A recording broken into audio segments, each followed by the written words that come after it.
Today, we are at the South Coast Research and Extension Center.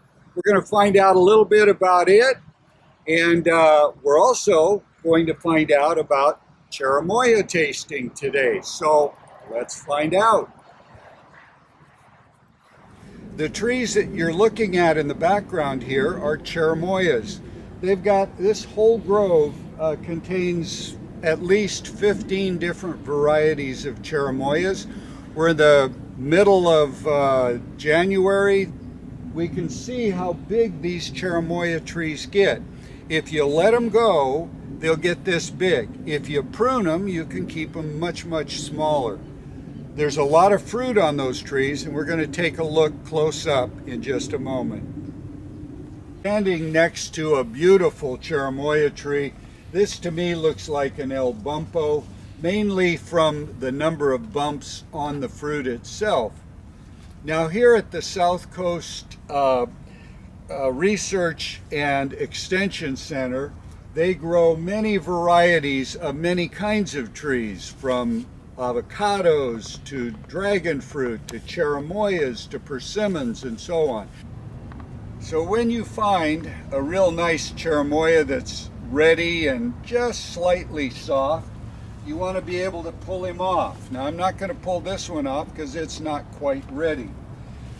When you get it inside your home, set it on the counter, maybe in a little paper bag, and when it's soft to the touch, gives a little, you want to cut it in half. When you open it up, it will be white flesh with black, fairly large seeds, about that big around on the seeds.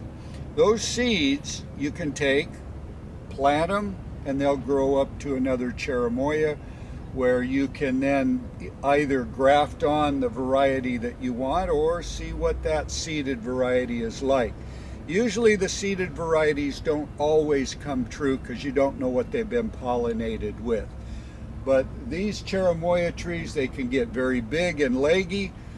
All you have to do is keep them pruned and it'll keep the size down. These are fairly large sized trees. They've got plenty of space here, so they allow them to grow. One other thing about the scionwood or budwood, this facility does not provide it to the public. It is for the research here. That scionwood or budwood can be exchanged if you own a tree or someone you know owns a tree. We're going to be having a scionwood exchange this month, next week, and so we'll be showing more about how to graft from the budwood here onto your growing cherimoya tree, if you've got one or if you've got a seed that's come up. And so basically you're going to cut this off, take off most of the leaves, and then graft it onto your growing root system. So here we are under the canopy of these beautiful cherimoya trees, and you notice they just let the leaves fall where they are, and they then provide the mulch to help feed the tree. So what could be better than that? And from in here you can see dozens and dozens of small cherimoyas. Little tiny baby cherimoyas like this will grow up and become much larger ones, but right now you can see just dozens and dozens of these cherimoyas. Now some people hand pollinate them, and that way you get a much better yield, but when you've got this many trees around, the pollination is actually pretty good, and you get lots and lots and lots of fruit. So it's something to keep in mind. You may need to hand pollinate yours to get a good set. Other people find they don't need to pollinate. The insects around your own home will actually do it for you.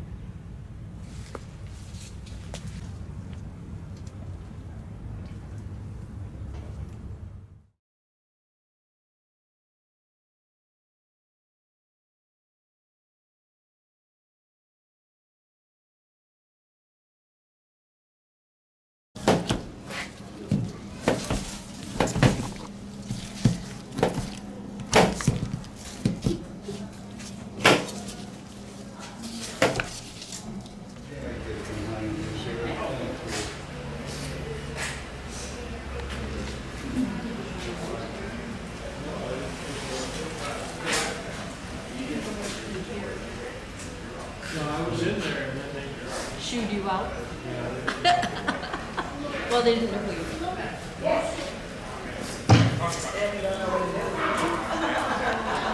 Unless you're good at it. Basically, when these big trays get out, there's the same one in there.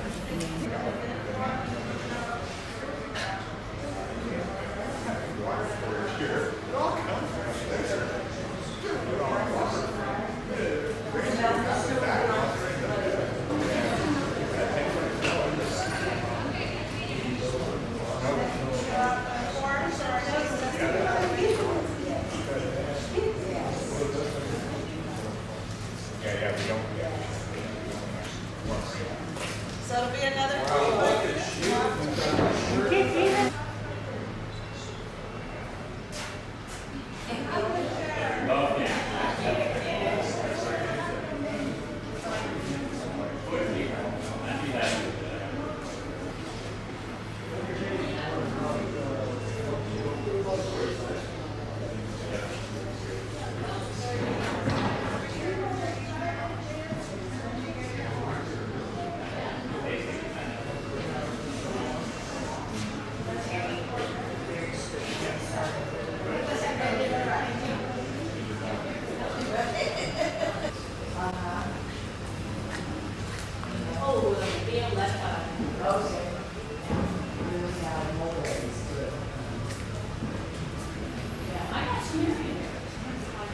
They're very, very. So the mulberries. Yeah, and we had mulberries in the back of our house in Michigan. Okay. And we had a cement slab back there where you could park the car.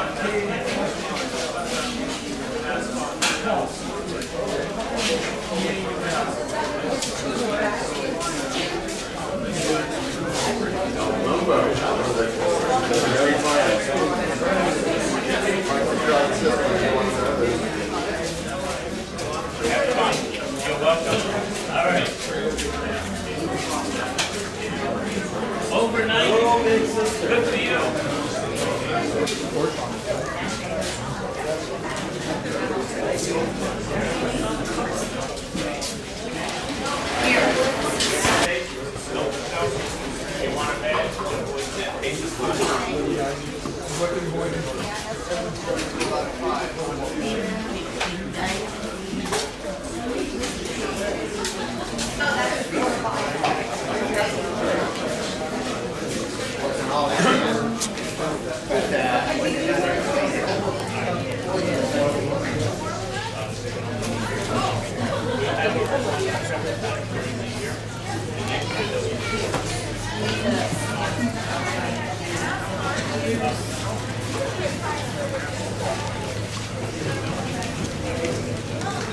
That was Oxheart, and I'll just give you an idea of what I felt about it. On the texture, to me, it was appealing, good texture, a little bit gritty. On the flavor, it was average.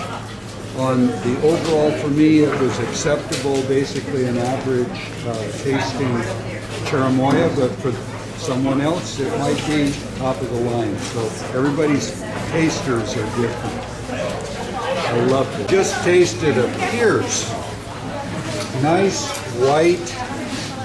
They're all white. But the flavor and the texture of this one's superior. Really excellent. Okay, so we get one of these. Very smooth and creamy. Got it? And then you poke one. You don't touch it with your hand. Gives you an understanding of why this is called sherbet fruit. Tastes something like sherbet.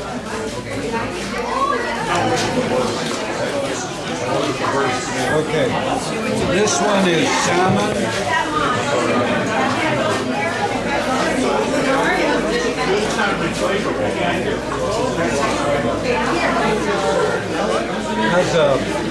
Has a little different flavor to it, kind of some high notes on the sweetness.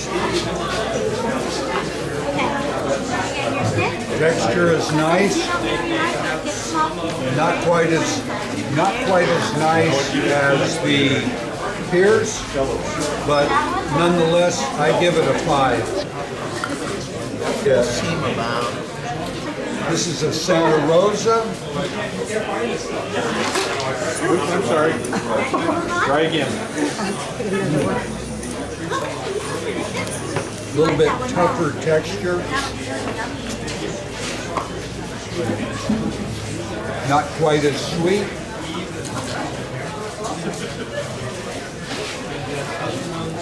I'd say this would be average. Not as good. Not as good. So my results doesn't mean they might be not yours. I did like, by far, El Bumpo and Pierce were my absolute favorite too.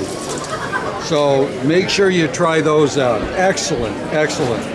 I also found that the Concha Lisa, which I'd never tasted before, had a real interesting flavor. Very different from the others, distinctive. Very, very nice. The Serena had kind of a tangy aftertaste. And I can't really describe it. I didn't think it was the best thing I'd eaten, but it got solid 4s straight across, so it was actually quite good. The one I didn't like was Night. Now, maybe it was just a bad one, I don't know. Very, very watery. It didn't have a whole lot of flavor, not terribly sweet. And that's enough for now. So good luck on your tasting. Hey, we are here with Martha, and she's from Sacramento chapter of California Rare Fruit Growers. And she just has taken a few tastings, and turns out we have different tastes. So your favorite was which one? My favorite was Night. Was Night, which was the one I didn't like. I thought it was watery. What did you like about it? It was really flavorful. It actually had a really good texture and really good flavor. Okay. It was really intense, at least the piece I selected. Okay. Because I really think, it really can be different pieces. And that's an important part of tasting, that sometimes you can pick a piece, and that particular piece may be from the top or the bottom of the fruit, or from an overripe part or underripe part, and you never know when you take just one piece whether that's going to be the best piece in the group. For me, I didn't particularly like the Night, but you did, yes. And everybody's tasters are different, so I guess we learned something from that, don't we? Yes, we did. Okay, thank you very much, Martha. You're very welcome. Okay, we have now with us Stephen Murray. Hello. Welcome, welcome, welcome. Yeah. So you just took your tastings. Yep. So my question is going to be, starting off, what Okay. were your favorite two? Well, this year was quite different than a normal year. Normally, my favorite would be Big Sister and El Bumpo, maybe Fino de Jete. I didn't see it Fino de Jete Not out here. there today. No. But this year, I thought that the El Bumpo was not as sweet as normal. Kind of tasted a bit watery. Yeah. And hey, David Carp. See you later. The one I really liked was Deliciosa, and I still like Big Sister. I thought Big Sister was quite good. I gave it a overall 4+. Okay. And I enjoyed the Pierce. Pierce I was thought the good. Pierce was quite good. Yeah, this Pierce was time, good. so, yeah, good. They're very different though than any other year I've been here. It seemed like flavor was not as strong. You know, I wonder if the recent rains that we've been having in Probably has Southern something to do with California might have added to the wateriness. I noticed a number of them were kind of watery. Yeah, Well, especially the El Bumpo, which normally is my favorite variety. yeah, and mine also. And still, I thought it was better than most of the others. The texture was just really, really smooth and clean, and but yeah, like you say, a lot of these were very watery. Stephen, thank you very much. Glad to get you on our presentation today, and hope to get you on another one when we go. You guys got to find come out and visit. So, yeah, Yeah. Stephen Murray, Murray Family Farms. Check it out. we'll do it.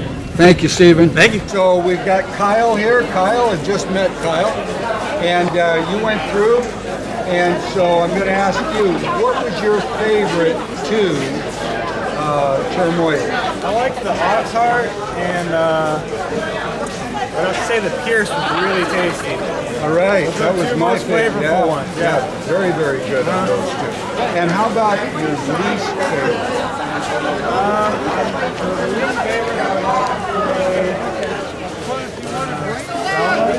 That's Salma. That didn't even look good. The outside of that one was kind of mangled, right? But it had an interesting flavor, tang to it. Right, yeah.